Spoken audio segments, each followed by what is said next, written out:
Salve, salve, galera, oitavo ano.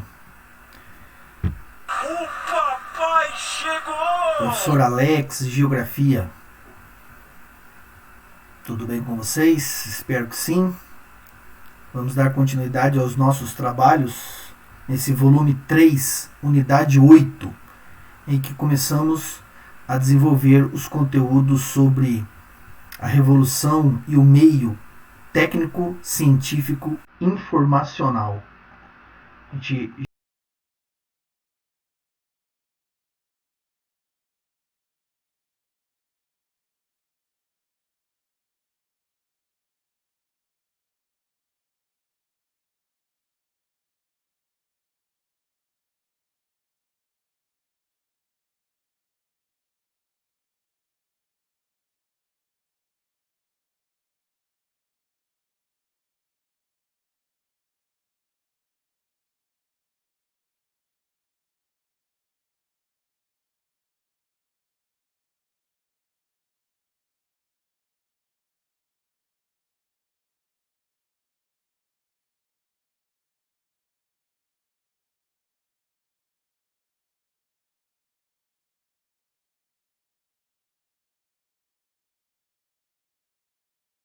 falava justamente disso aqui, ó, recursos para investimento em TI, que é tecnologia de informação, né, a sigla TI, ou a sigla CIT, que significa ciência e tecnologia, ou P&D, que significa pesquisa e desenvolvimento. Em todos esses segmentos aí, né, tecnológicos, científicos, é necessário investimento, é necessário recursos econômicos. E como nem todos os países disponibilizam, alguns países, e principalmente os menos desenvolvidos, inclusive têm outras prioridades, sociais principalmente, acabam não desenvolvendo esse meio tecnológico, esse meio científico, esse meio informacional. Isso gera os contrastes, gera as desigualdades. Hoje falaremos sobre as transnacionais, um termo aí bastante comum da geografia econômica. Mas afinal, o que seria uma empresa transnacional, né? Que eu devo entender? Mas é fácil. É a papinha do neném! É uma papinha de nenê. Transnacionais são as empresas que transpassaram os limites do seu território, do país de origem. Também são conhecidas como multinacionais. É um termo até mais comum, popularmente falando. Multinacional. Geograficamente falando, o termo correto é transnacional. Porque multinacional poderia ser uma empresa de muitos países. E não é, na maioria das vezes, o que ocorre com esse tipo de empresa. Não é. Ela é de um país, o país sede pode até ser mais de um. Existem empresas transnacionais que têm mais de um país de origem, mas a maioria é de um só. É de um único país. E ela transpassa, ela transgride, né, os limites do território do próprio país. Como isso é possível? Instalando as suas filiais. As suas também chamadas de subsidiárias. São filiais dessa empresa. Quer um exemplo clássico, global, e elas também podem ser chamadas de empresas globais? A Coca-Cola é uma empresa transnacional. Ela tem uma sede nos Estados Unidos, seu país de origem, e filiais em vários países do mundo. E poderíamos fazer aqui uma lista interminável, hoje em dia, desse tipo de empresa. O próprio Brasil, e a gente vai estudar isso, vamos pesquisar juntos, o Brasil possui empresas transnacionais. O que isso significa? Uma empresa que surgiu no Brasil, que é de capital brasileiro, de tecnologia brasileira, mas que tem filiais em outros países. É uma transnacional brasileira. Vamos aprender mais sobre esse tema? Vale a pena, né, conhecer, porque faz parte do nosso dia a dia. Nós somos consumidores de produtos, de mercadorias, de serviços dessas tais empresas. Bora lá? Vamos nessa? Ó, Acabou a mamata! é isso aí, acabou a mamata. Transnacionais da economia americana e africana, isso eu tenho convicção que vocês já compreenderam, que esses são os nossos dois continentes de estudos. Vimos até aqui que o contexto que os geógrafos denominam de meio técnico científico informacional, ou MTCI, os espaços geográficos globalizados dos continentes americano e africano, são cada vez mais repletos de objetos tecnológicos e científicos, que incorporam e transmitem informações às pessoas, às empresas, aos órgãos públicos, etc. Essa multiplicidade de mercadorias, serviços e comunicações, espalhados por todos os continentes e conectados entre si, em grande parte impulsionada pela presença de empresas poderosas que atuam fora, veja bem, como eu expliquei, que atuam fora de seus países de origem, muitas vezes constituindo verdadeiras redes internacionais de produção e distribuição de produtos. Essas empresas são denominadas genericamente, como eu também expliquei, de corporações multinacionais ou empresas transnacionais. E eu acrescentei dizendo que há quem as chame de empresas globais. Embora sejam termos praticamente sinônimos, muitos economistas têm optado pelo segundo, por expressar melhor a origem nacional dessas empresas, do seu país de origem, e não dos países em que ela está presente hoje.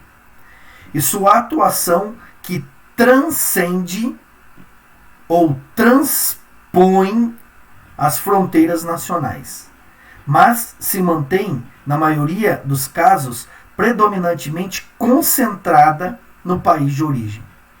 Dessa forma, uma vez de empresas com múltiplas nacionalidades, como dá a entender o termo multinacional, as transnacionais se aproximam mais de corporações nacionais com operações internacionais. Isso converge, explica melhor geograficamente falando, uma empresa transnacional. Ela tem a sua origem, ela tem a sua sede em um país, e essa empresa, como disse o texto, transpõe os limites da fronteira desse país, estando presente em suas operações de produção, distribuição, comercialização, principalmente em outros países. Bora lá. Veja bem, essas empresas, as transnacionais, são, portanto, empresas com atuação coordenada em mais de um país,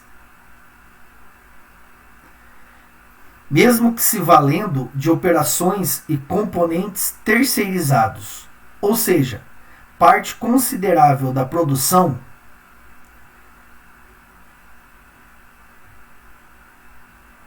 gerada pelas transnacionais envolve fornecimento de componentes ou realização de operações por parte de terceiros. Normalmente, as empresas dos mercados locais são contratadas para prestar tais serviços, incorporados nos produtos mercadológicos finais. Aqui é um dos processos bem comuns da economia globalizada, a terceirização. Quando uma empresa, eu vou explicar, contrata uma outra empresa para realizar uma parte da produção, uma etapa de produção do seu produto. Isso é um serviço terceirizado. Já estamos reconhecendo ali alguns logos, né? Como esse aqui, ó, que todos nós aqui conhecemos, né? Essas empresas, essas grandes corporações transnacionais escolhem estrategicamente os seus logos porque sabem que eles se tornarão ícones globais daquela marca, daquele produto, daquela empresa. As transnacionais operam com características culturais e econômicas de forte base nacional, o que faz grande diferença na maneira como administram seus negócios e escolhem os investimentos. O que eu li, o que significa isso? Que mesmo uma empresa sendo alemã no Brasil, ela é administrada, ela apresenta características culturais e econômicas da Alemanha, do seu país de origem. Essa é uma das razões pelas quais essas empresas têm feito, né, tanto sucesso. É só um exemplo que eu disse, poderia ser de qualquer outro país. No mundo global, na economia globalizada. Muito bem, na sequência. Pela comparação entre transnacionais de diferentes origens, é possível constatar que a história e a cultura nacional das empresas seguem como referências para os padrões das estruturas de funcionamento interno. Portanto, as histórias nacionais deixam legados que influenciam o comportamento de suas empresas. E estas, mesmo que estas se internacionalizem e se tornem transnacionais, não são imutáveis, tampouco sempre iguais nos diferentes locais onde se instalam. Pelo contrário, adaptam-se e adquirem características peculiares, particulares, por influências relativas aos países hospedeiros.